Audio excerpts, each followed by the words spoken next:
Hello, everybody, and welcome back to another episode of the Daily Crypto News. And it's a pretty crazy day, guys, not even going to lie. Now, first of all, US Congress takes huge step back with the latest stablecoin ruling. Congress representatives have introduced a bill that experts are describing as a huge step backwards for digital currency innovation in the United States. This was a pretty big deal, all right? This whole article on its own, the Stable Act, was a pretty annoying thing to say the least. So, gonna be talking more about that and, of course, more crypto news in this video. But we are hosting a 100 XRP giveaway, and if you want to enter, there's just 3 simple steps. Make sure you press the like button, make sure you are subscribed, and make sure you comment something down below.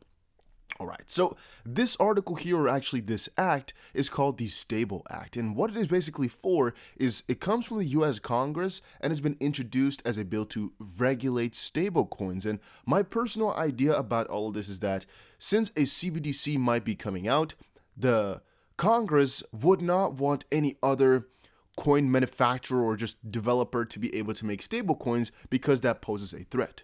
All right, logically thinking about this, the more entities create stablecoins and the more the US familiarizes the normal folk with stablecoins or with just digital currencies for that matter, the more people that will also be scammed, or the more people that are going to try launder money in some sort of way, which is why they want to regulate it in a very heavy sense pretty damn quickly as well. So I've said earlier, I think this is a step backwards, as well as regulating this could be done the proper way and a very simple yet effective way as well. And they chose the second one, which is a very heavy measure, very negative, yet very simple. Because they've kind of just banned it so to a certain degree, where it's going to be very difficult to issue one and make it legal in the US. You're going to have to come from some very good people to make sure you can pass this through. And yeah, it's just something very, very bad for digital currencies in general. However, that's just the US as of this point. And that's the thing that I'm noticing right now. All these regulations that are coming out, a lot of them are just US-based, and very, very bad. But once more, it is just US-based. So to a certain degree, it's not that bad for the world. It's just the US, but I still think it's kind of annoying that they are planning these types of rules. However, it does for me point to another kind of idea that they want to really expand on their CBDC themselves. And to a certain degree, you don't need stablecoins anymore if you got that CBDC. Maybe they think of it that way. Or they just only want legal entities like maybe JP Morgan and stuff like that to pass stablecoins. And well, we're going to see how they're going to crack this stuff down. It's a step back, but it's not the worst case in the world, right? It's not even bad. Some people said it's a good thing. I don't really think so, except for people who got scammed with those coins or people who try to launder money. Maybe the US made a good step for them. By the way, if you want to earn some extra income or you want to find a new way to earn money, again, I've started up the Growth Masters Academy here, a channel with no ads, by the way, where I explain what I do for a living. It's a pretty cool channel, so go ahead and check it out. Let's move on further here on Twitter. I keep warning people on Twitter here about scams in the comment section, but there are so many of them that I cannot do this, all right? I gotta keep warning you guys in these videos too. I do not reply to comments saying, hey, I know an investor, text this number. That's not me, that's a scam. Even if they use my name and logo, it is not me, all right? It may look like me, but it is not me. I put some examples here. This is not me, this is me, all right? If the dark bars around it is me, if there's no dark bar, it is not me. These guys are trying to scam your money, be careful. Then I had a cool article here, but it got deleted. I don't know why. It was called Bitcoin Price is a Poor Proxy for Its Utility.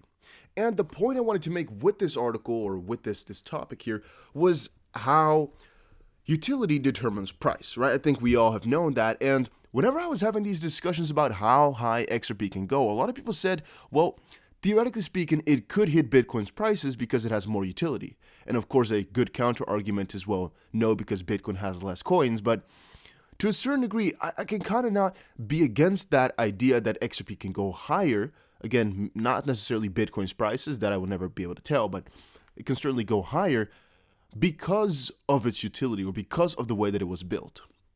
That is not to say that there's no coin which has greater utility potential than XRP. There will most likely be. However, it is also using that utility or utilizing that in a proper way, since, well, there could be a ton of people in this world with a ton of potential, yet if you don't use it, you will get nowhere still, right? And the same thing kind of goes on with these coins.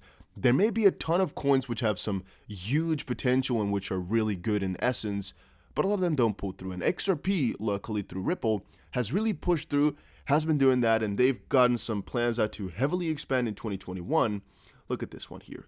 Ripple CEO expects Bitcoin to remain dominant in the coming years, right? That's something interesting because, well, you would kind of think that Brad Garlinghouse, the CEO of Ripple, would be positive, right? Well, he said this: when IPO in the next 2 years, I think 2 years from now, the likelihood of Ripple would be in the public markets.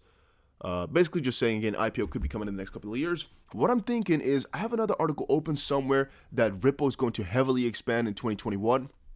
I guess it's not for this video. I will be talking about it in another video then. However, I could have better popped up the article right now because I'm thinking here that 2021 is going to be the year that XRP and Ripple start to really take off. A lot of work being put in. And by the way, if you don't know what XRP or Ripple does, they have a payment network and they're trying to kind of, in my opinion, create a sort of financial revolution in a certain sense, where just payments through the Internet of Value become as easily sendable or easily receivable and all that stuff as information is today. That's their kind of their core mission of the Internet of Value that they're creating. Yet, it will take some time. And I think a lot of us have underestimated how long that's supposed to take. I think the CV19, if you guys know what I'm trying to say, has actually accelerated this process, because if it had not been for that and things would have been more still in real life instead of all digital, it might have taken a couple years extra. But right now, I think within a couple of years, especially if Ripple were to go for that IPO, things would go really, really quickly. Because consider, if they do an IPO, you know how much capital is going to be flowing into Ripple? Right now, they're a $10 billion company, but I really wonder how big they're going to become in just a couple of years after going public. I think huge, right? And with more capital flowing in, of course, they also have more options and more things that they can be doing. So we also saw that Ripple right now is on layer 1 of where they're planning to go. We saw that in the sense of they said, what was it now exactly? They're like Amazon at the start, where Amazon is just books at the start, and eventually they went off and off and off, and now they're like everything. Amazon does a lot of type of stuff. They have a ton of companies under them.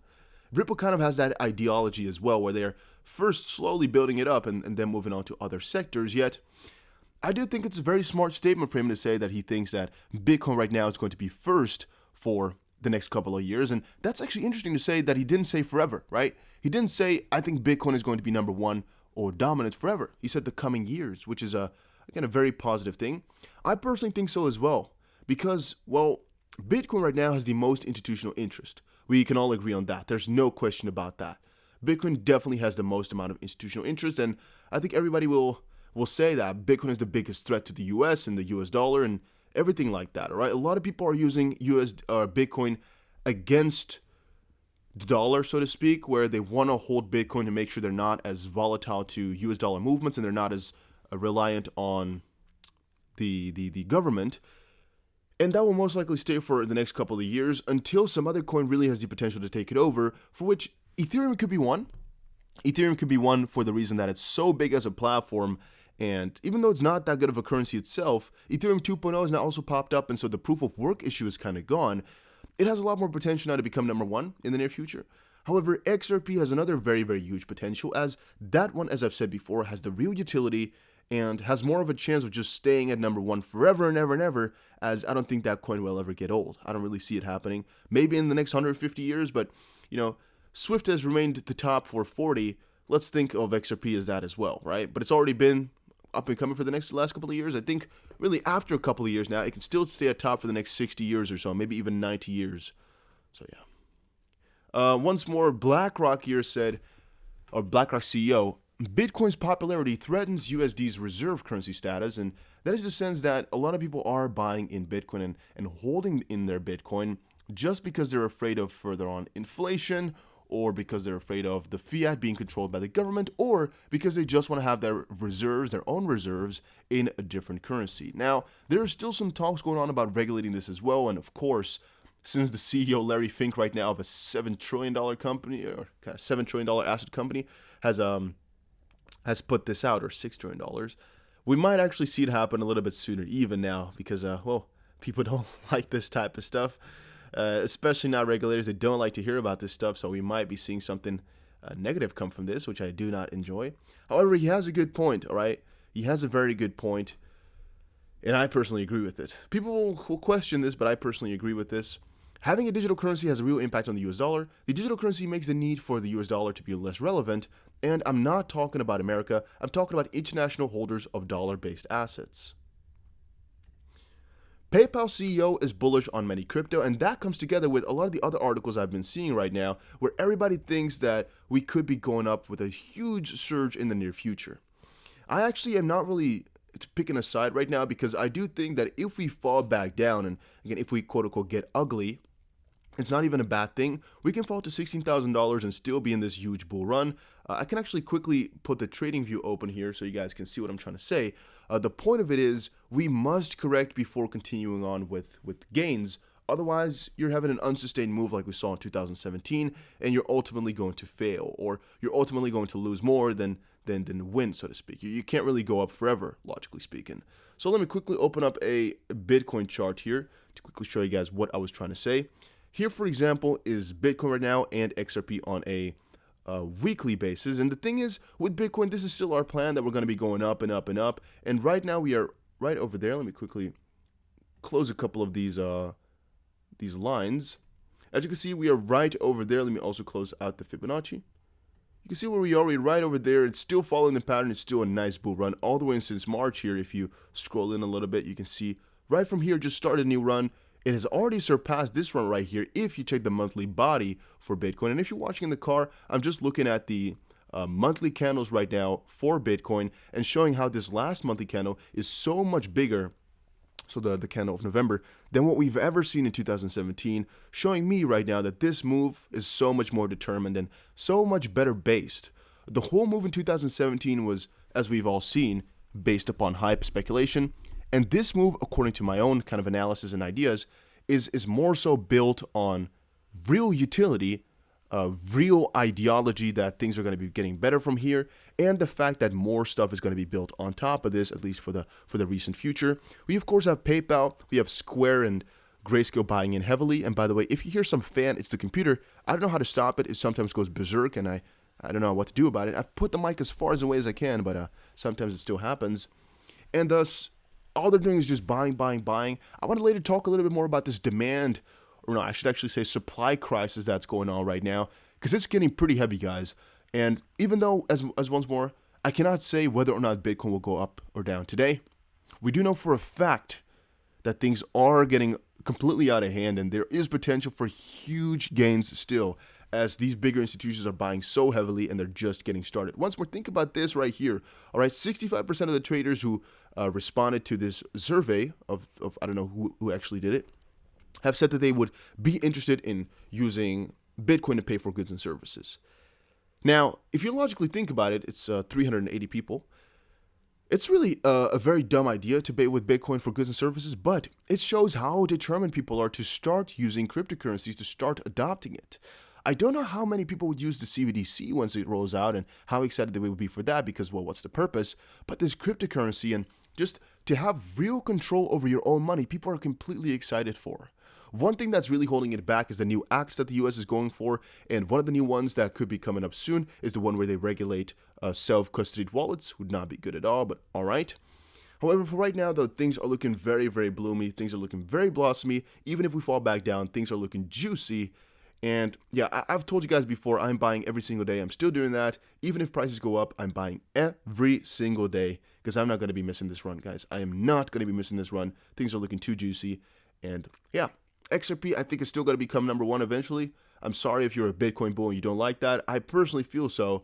However, when that's going to be the case, well, let's say it's still going to be a couple of years before it's really going to take the number one position, as he himself, Brad Garlinghouse, thinks Bitcoin is going to stay number one for a little bit, and I can definitely get behind that, all right? XRP, as of this point, still has regulatory issues which they need to fix. They're doing that, though, and eventually everything will be good.